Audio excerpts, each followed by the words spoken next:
지난 2월에 있었던 일입니다. 오스트레일리아 호주에 있는 한 숲에서 양 한 마리가 발견되었습니다. 그 양은 털이 온 몸을 뒤덮고 있어서 마치 바위처럼 보였습니다.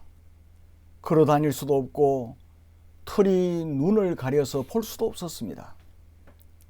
가축 보호단체에서 그 양을 데리고 왔습니다. 털을 깎았는데 털 무게만 35kg이었습니다.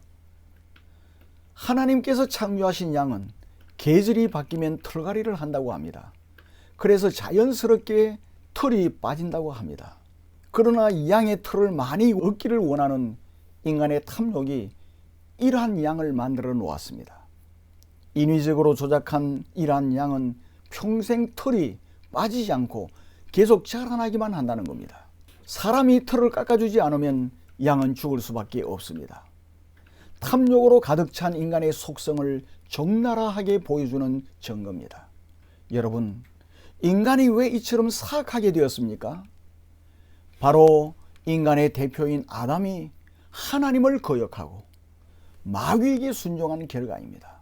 그 결과 우리 인간은 마귀와 결합을 해서 사악하게 되었고 영원한 지옥 형벌을 받을 수밖에 없게 되었습니다. 이처럼 전혀 소망이 없었던 우리를 구원하기 위하여 우리 예수님께서 오셨습니다. 그리스도께서 이 땅에 오셔서 우리를 위하여 죽으시고 부활하심으로 우리에게 상상하지 못할 축복이 임하게 되었습니다. 우리에게 일어난 놀라운 축복 첫째가 어떤 것입니까? 그 누구도 우리를 정죄할 수 없는 축복입니다. 우리에게 일어난 놀라운 축복 첫째가 그 누구도 우리를 정죄할 수가 없습니다. 로마서 8장 34절에서 누가 정죄하리요? 라고 질문합니다. 이 질문에 대한 대답이 뭡니까? 죽으실 뿐 아니라 다시 살아나신 이는 그리스도 예수시니 라는 말씀이십니다. 우리에게 위안이 필요합니다. 그리고 우리에게는 확신이 필요합니다. 이 세상 사람들이 사는 목적이 무엇이죠? 바벨론주의입니다. 모든 성공과 실패의 판가름은 재물입니다.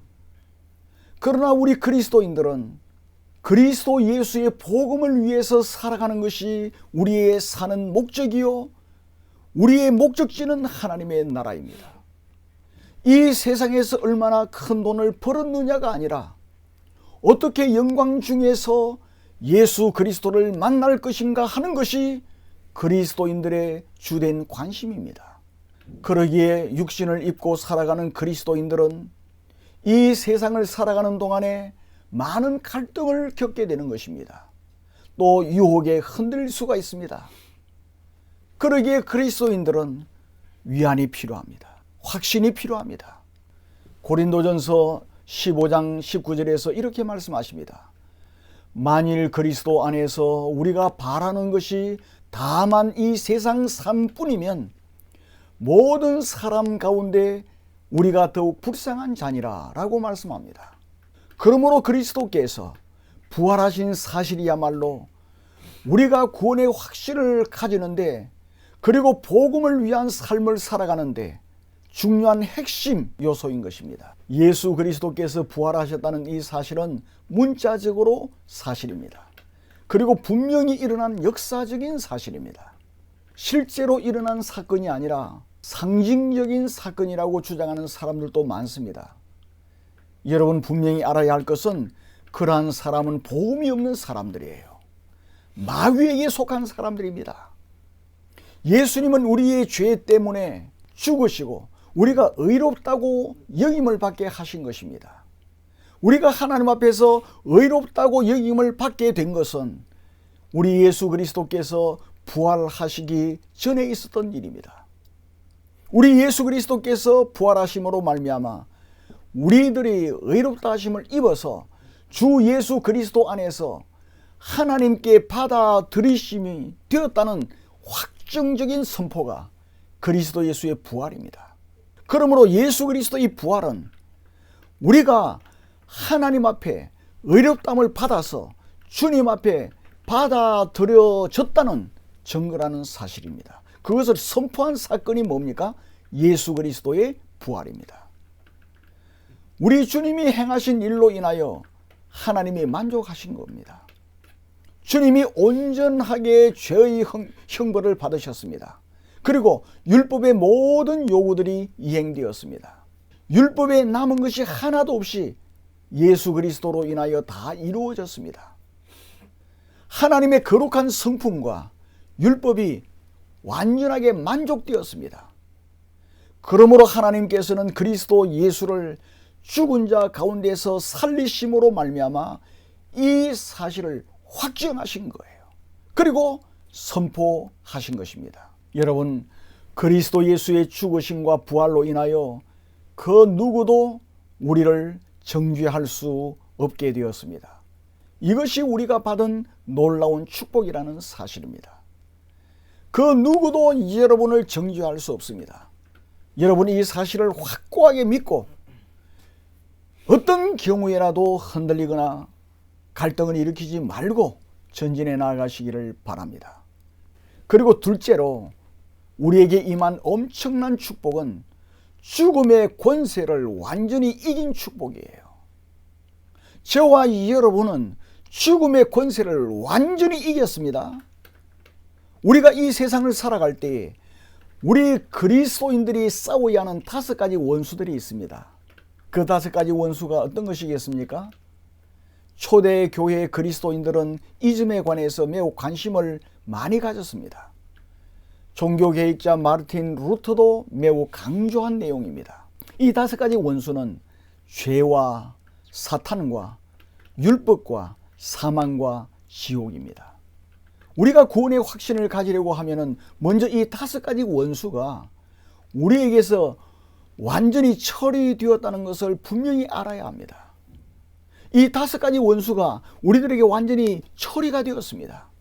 죄와 죄책과 율법은 이미 그리스도 예수께서 죽으심으로 말미암아 완전히 처리되었습니다. 예수 그리스도께서 부활하심으로 말미암아 우리 주님이 사망을 이기시고 무덤과 지옥을 이기신 것을 선언하는 장엄한 선언입니다. 예수 그리스도의 부활, 죽은 자 가운데서 다시 살리심을 받은 부활은 우리 주님이 사망을 이기셨다는 겁니다. 사망을 깨뜨려 버리셨어요. 그리고 지옥을 이기셨습니다. 이 사실을 선언하는 장엄한 선언이 뭐라고요? 예수 그리스도의 부활입니다. 사망은 어떤 것입니까? 죄의 삭시죠. 죄의 삭은 사망입니다. 그래서 고린도전서 15장에서는 사망에 쏘는 것은 죄라고 그렇게 말하고 있습니다. 죄 그것을 핑계 삼아서, 그것을 미끼 삼아서, 그것을 올무로 삼아서 사망은 우리를 쏘아서 우리를 겁을 주는 것입니다. 그리고 죄의 권능이 뭡니까? 율법입니다. 율법을 가지고 우리를 죄인으로 정죄하는 것입니다. 너가 이것을 어겼고 이것을 잘못했지 않느냐? 하나님 말씀은 이렇게 말씀하시는데 너는 그것을 어겼지 않느냐? 그래서 우리를 정죄하는 것입니다. 그래서 사람들은 죽음을 두려워합니다. 왜? 내가 하나님의 말씀 율법을 어겼기 때문에 나는 하나님의 미움을 받아서 정죄를 받아서 지옥 갈 수밖에 없구나. 나는 죽어서 영원히 멸망될 수밖에 없구나 하는 그 두려움으로 사람들은 벌벌 떨게 되는 것입니다. 그래서 사람들은 죽음을 두려워합니다. 사망에 쏘는 것은 죄에 대한 책임입니다. 너가 죄를 지었기 때문에 당연히 벌을 받아야지. 너가 죄를 지었기 때문에 너는 죽어야 마땅하지. 이것이 사망이 쏘는 화살입니다. 무신론주의자들까지도 죽음을 앞서 생각하는 것을 매우 싫어한다고 합니다. 이 두려움은 전 인류에게 편만한 것입니다. 사망은 와서 우리를 흔들어 겁을 줍니다. 그래서 구원에 대해서 의심하게 만듭니다. 사망은 우리의 잘못을 터집을 잡습니다. 그리고 우리를 정죄 아래로 끌고 갑니다. 그러한 사망의 세력을 완전히 무력화시킨 것이 무엇입니까? 예수 그리스도의 부활이라는 사실이에요. 그리스도 예수의 부활이 이 모든 사망의 권세를 완전히 무력화시켜 버렸습니다. 무장해제를 시켜버리신 겁니다. 우리 예수 그리스도는 사망을 이기셨습니다. 우리 예수 그리스도는 무덤을 이기셨습니다. 우리 예수 그리스도는 지옥을 이기셨습니다. 우리 예수 그리스도께서는 포로로 잡힌 자들을 끌어내셨습니다. 예수님은 우리의 원수를 이기셨습니다. 마귀와 그 모든 졸개들이 예수님 앞에서 정복을 당했습니다. 사망과 지옥도 우리 예수 그리스도께서 부활하심으로 정복당했습니다. 여러분, 이 사실을 분명히 믿으시죠? 우리 그리스도인들은 이 사실을 분명히 믿고 확신해야 되는 것입니다. 그래서 사도 바울은 34절에서 오히려 살아나신 이는 그리스도 예수시다 라고 선언하시는 것입니다. 그리스도의 부활은 죄의 문제가 모두 해결되었다는 최종적인 확정인 것입니다. 우리에 대한 죄의 문제가 완전히 다 해결되었다는 최종적인 확정적인 선포가 뭡니까? 예수 그리스도의 부활입니다. 그리스도께서는 모든 것에 대하여 승리하셨다는 겁니다. 우리가 로마서 6장 10절을 보면은 그가 죽으심은 죄에 대하여 단번에 죽으심이요 그가 살아계심은 하나님께 대하여 살아계심이니 라고 말씀하십니다. 예수 그리스도의 부활은 영원토록 하나님께 대하여 살으신 것입니다. 로마서 6장 10절에 이어서 곧 이어 11절에서는 뭐라고 말씀하십니까? 이와 같이 너희도 너희 자신을 죄에 대하여는 죽은 자요 그리스도 예수 안에서 하나님을 대하여서는 산 자로 여길지어다. 그렇게 말씀합니다. 그리스도 예수께서 부활하셨기 때문에 이제 우리는 죄에 대해서는 죽은 자입니다. 그리스도 예수 안에서 하나님에 대해서는 살아있는 하나님의 사람입니다. 우리는 그것을 확실히 믿어야 되는 것이에요. 그러므로 죽음과 무덤과 지옥이 하나님의 백성인 우리를 위협하지 못하게 한다는 사실입니다.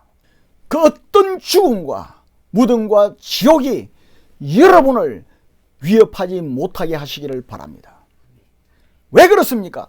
우리 주 예수 그리스도께서 이 모든 것을 이기셨기 때문입니다. 예수님은 살아계십니다. 예수님은 부활하셨습니다. 우리는 그 예수 그리스도 안에 있습니다. 우리는 예수님과 연합되어 있습니다. 예수님이 하나님에 대해서 살아있기 때문에 우리도 하나님에 대해서 살아있는 것입니다. 그 어떤 것도 우리를 정죄 아래로 끌고 갈 수 없습니다. 죽음도 지옥도 우리를 정죄하지 못합니다. 우리에게 겁을 주지 못합니다. 그리스도께서 부활하심으로 그 모든 것을 다 해결해 주셨기 때문입니다. 그래서 로마서 8장 34절에서 선언합니다. 누가 정죄하리요? 죽으실 뿐 아니라 오히려 다시 살아나신 이는 그리스도 예수시다. 이렇게 선언하십니다. 마귀가, 사망이, 무덤이 우리를 정죄할 수 없습니다.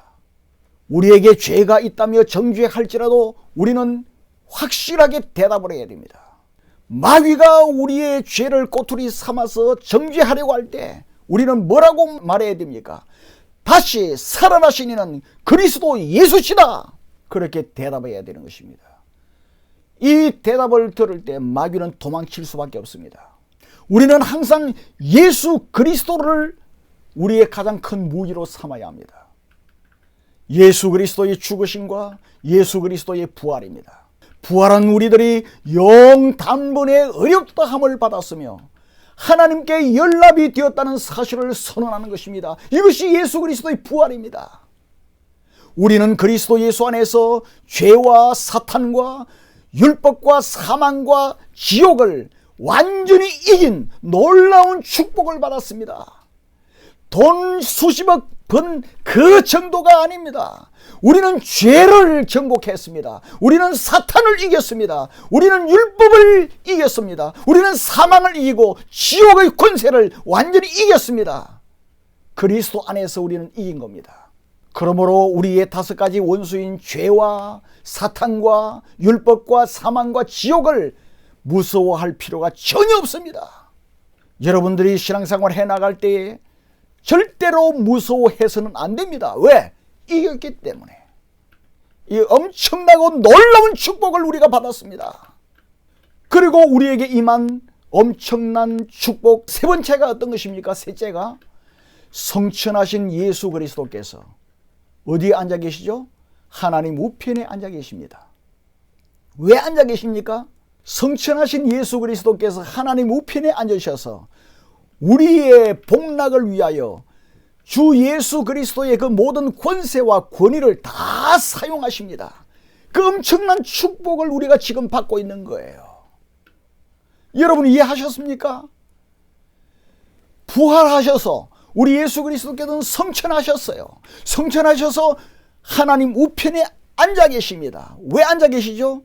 우리의 복락을 위하여 모든 주님의 권세와 권위를 다 사용하기 위해서입니다. 그러한 축복을 우리가 지금 받고 있는 거예요. 우리 주님은 무덤에서 부활하셨을 뿐만 아니라 40일 동안 이 땅에 계신 다음에 하늘로 올려 가셨습니다. 우리는 그것을 성천이라 그렇게 말하지 않습니까? 성천도 우리 구원을 위한 일이라는 겁니다. 예수 그리스도의 죽으심과 예수 그리스도의 부활과 예수 그리스도의 성천, 이 모든 것이 우리의 구원을 위한 일입니다. 예수님의 성천을 알기 위해서는 구약시대 때 대제사장이 어떠한 일을 하였는지를 우리는 알아야 돼요. 예수님의 성천과 구약 성경에서 말씀하시는 것을 우리가 알지 못하면 분명히 이해가 안 됩니다. 우리가 구약 성경을 보면 1년에 한 번씩 지성소에 들어가는 것이 대제사장의 가장 중요한 임무였습니다. 지성소에는 오직 대제사장만이 들어갈 수가 있었습니다. 1년에 한 차례 들어갔습니다. 대제사장은 1년에 한 번씩 이스라엘 모든 백성들의 죄를 지고 지성소 안으로 들어가는 사람이었습니다. 대제사장은 자기의 가슴에 12지파의 이름을 적은 흉배를 붙였습니다. 대제사장은 12지파 모든 사람들의 대표였습니다. 그때 한 마리의 생축이 죽임을 당했습니다. 대제사장은 반드시 그 생축의 피를 가지고 1년에 한 번씩 지성소에 들어갔습니다. 히브리서 9장에서 자세하게 설명을 하고 있습니다. 대제사장은 지성소에서 시언주하에 그 피를 뿌렸습니다.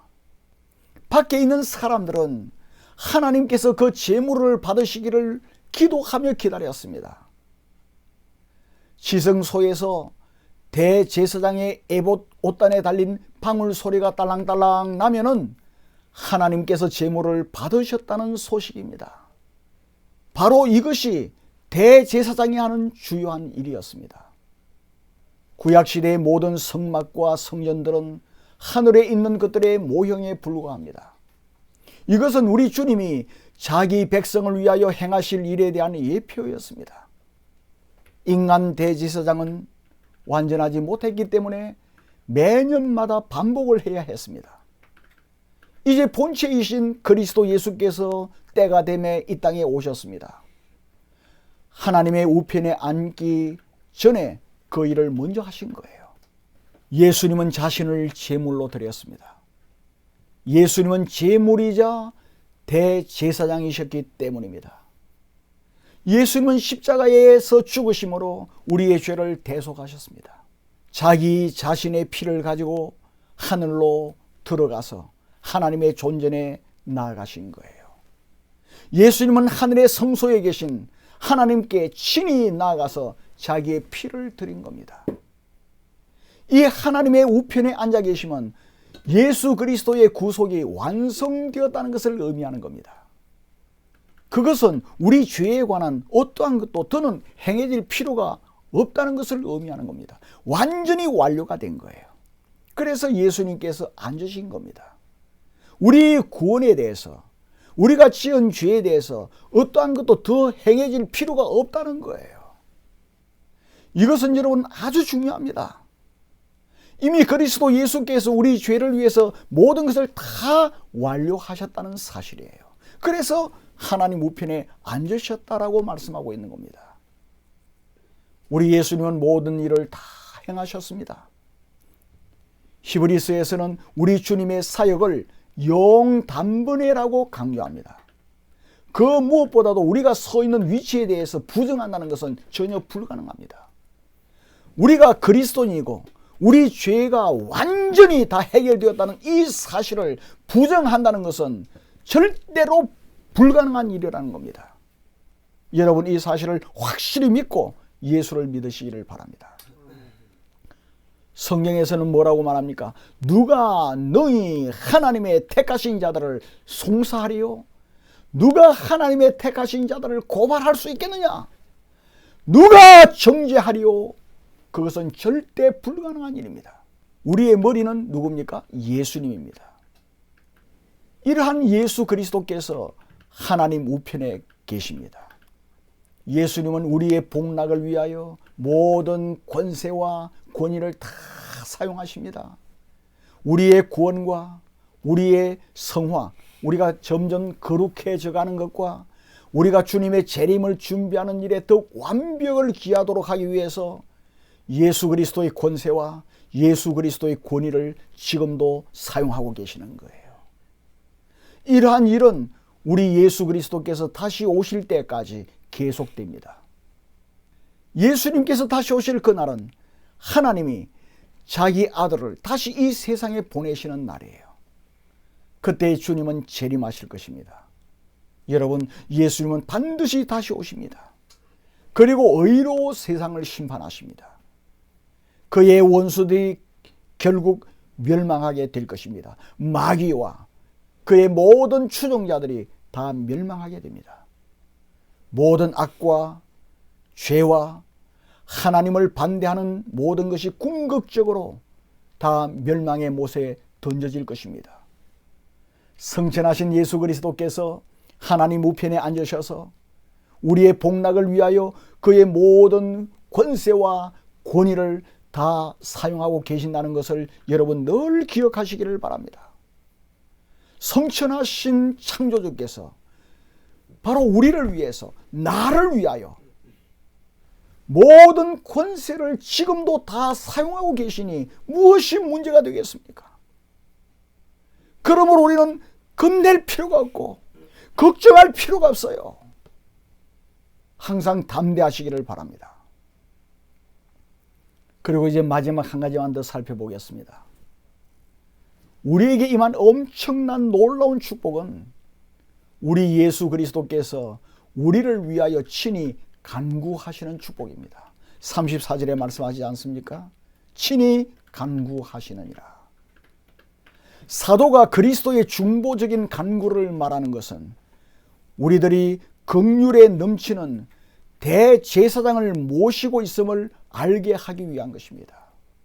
우리는 긍휼이 풍성하신 우리의 대제사장 중보자를 모시고 있습니다. 우리를 위하여 친히 간구하신다는 의미가 무엇입니까? 그 의미 첫 번째는 이 세상에서 시험받는 우리를 도와주신다는 의미입니다. 예수 그리스도께서는 인간의 연약함을 입으시고 이 땅에 오셨습니다. 그래서 친히 시험을 받아 고난을 당하셨습니다. 우리가 당하는 고난, 그것과 비교할 수 없는 그러한 고난을 당하셨어요. 우리 예수님은 우리의 연약한 처지를 이해하십니다. 왜? 당하셨기 때문에, 체휼하셨기 때문에. 그래서 우리의 연약함을 나무라시지 않습니다. 오히려 우리가 연약해 넘어졌을 때 우리의 주님은 우리를 긍휼히 여기십니다. 여러분의 자녀가 뛰어가다가 돌부리에 걸려 넘어지면은 여러분은 그 여러분의 사랑하는 자녀를 나무랍니까? 아니잖아요. 뛰어가서 불쌍히 여기고 이렇게 세웁니다. 우리 주님이 그렇게 하신다는 거예요. 그래서 예수님은 이 세상을 살아가는 우리가 시험받는 그때 즉시 오셔서 우리를 도와주시는 분이십니다. 이것이 바로 우리를 위하여 간구하신다는 뜻입니다. 그리고 우리를 위해서 간구하신다는 두 번째 의미가 무엇입니까? 두 번째 의미는 때를 따라 돕는 은혜를 얻게 하신다는 말이에요. 하나님의 백성들인 우리는 우리 일상적인 삶을 위하여 우리 힘으로 살 수가 없습니다. 우리가 매일매일 순간순간 우리 힘으로 살 수가 없어요. 그래서 우리 그리스도인들은 하나님으로부터 오는 모든 복락들을 받아야 살 수 있습니다. 세상 사람들은 돈과 명예와 권력만 있으면 살 수 있는 줄로 생각합니다. 그래서 수단과 방법을 가리지 않고 그것 추구하고 나아가고 있습니다만은, 우리 그리스도인들은 목적지가 다르고 사는 목적이 다르잖아요. 우리는 하나님의 영광을 위해서 살고 주님 다시 오실 그날을 준비하면서 사는 사람들이에요. 그렇기 때문에 우리 힘으로 살 수가 없어요. 그래서 순간순간 하나님으로부터 오는 모든 복락들을 받아야 살 수가 있는 사람들입니다. 우리는 하나님의 선하심과 하나님의 축복들을 필요로 하는 사람들입니다. 우리 주님은 하늘에서 바로 그 일을 하고 계신다는 겁니다. 그래서 히브리서 4장 16절에서 뭐라고 말씀하고 있습니까? 그러므로 때를 따라 돕는 은혜를 얻기 위하여 은혜의 보좌 앞에 담대히 나아갈지니라. 우리는 그리스도 예수를 통하여 하나님 존전에 나아갑니다. 우리는 예수 그리스도를 통하여 아버지 하나님께 나아감으로 긍휼을 받을 뿐만 아니라 때에 따라 돕는 은혜를 얻게 되는 거예요.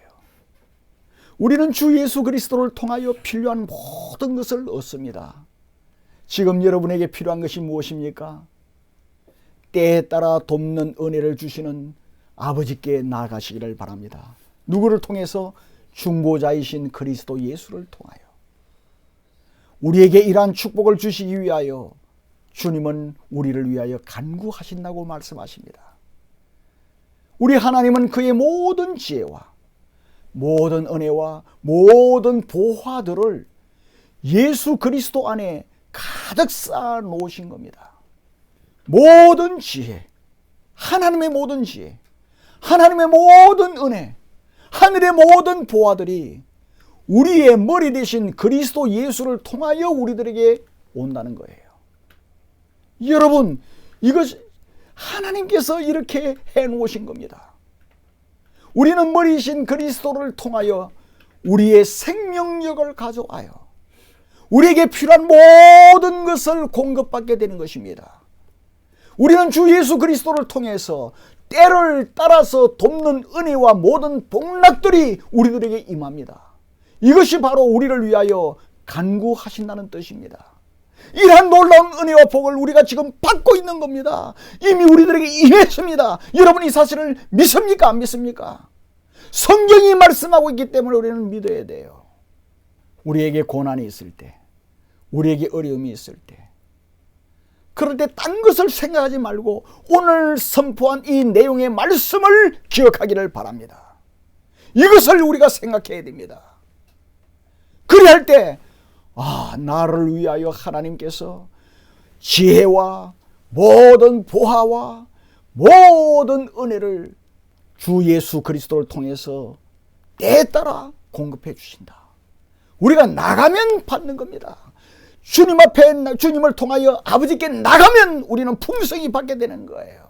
우리는 이러한 복락을 이미 받았습니다. 지금도 받고 있습니다. 지금도 우리에게 임하고 있습니다. 이러한 우리들인데,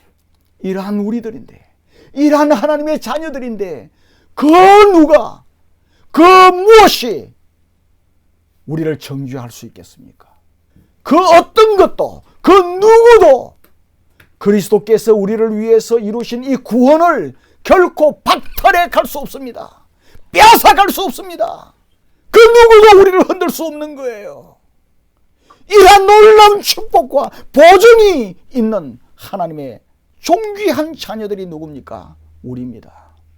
여러분이 여러분 자신을 생각할 때 결코 여러분 자신을 비하하거나 나는 별 것 없는 사람이야, 그러한 생각도 해서는 안 됩니다. 우리가 오늘 살펴보았습니다. 이 네 가지 엄청난 축복이 우리들에게 임하고 있는 거예요. 누구도 우리를 정죄할 수 없어요.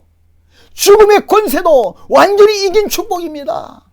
성천하신 주님께서 우리 우편에 앉으셔서 우리의 복락을 위해서 주님의 권세, 절대적인 권세, 그 권위를 사용하십니다.